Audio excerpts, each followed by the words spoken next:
দেখেন বাংলাদেশে যেমন যে রিস্কাওয়ালাদের নিয়ে কথা বলে, রিস্কাওয়ালাদের কী করবে তারা, অথবা এতগুলো অটো রিক্সা, সেগুলো কিন্তু বাংলাদেশ সরকার একটা ট্যাক্সও পায় না। বাংলাদেশ সরকার যেমন ট্যাক্স পায় না, তেমনই কিন্তু সেগুলা তাদের যে একটা ড্রাইভিং প্রশিক্ষণ সেগুলো থাকে না। সে অদক্ষ ড্রাইভিংয়ের কারণে আমাদের রাস্তায় যেমন জ্যামজট সৃষ্টি হয়, তেমনই রাস্তায় কিন্তু আমাদের নানান রকমের ঝামেলা পোহাইতে হয়।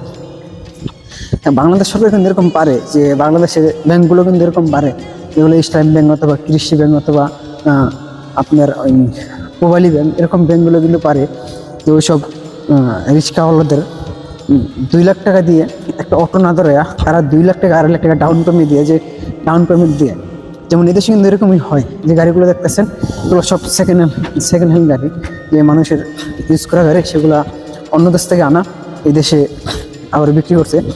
এই দেশের ব্যাংকগুলো লোন দিয়ে থাকে, লোনের মাধ্যমে যে মাসিক একটা কিস্তি থাকে, তারা এই গাড়িটা যায় নিজেরা যেরকম বিলাসিতাভাবে চলতে পারে, তেমনই তারা অর্থ উপার্জন করে।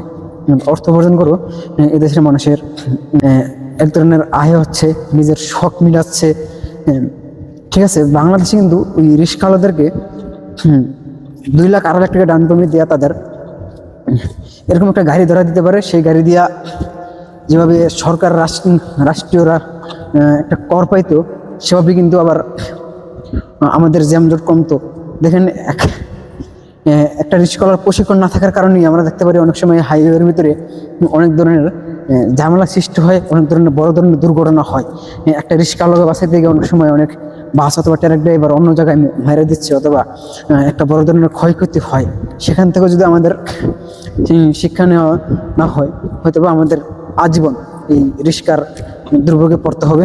এবং শুধু আমরা না, আমাদের যে আগামী প্রজন্ম আছে তারাও কিন্তু এটুকু কখনো বাইরে আসতে পারবে না।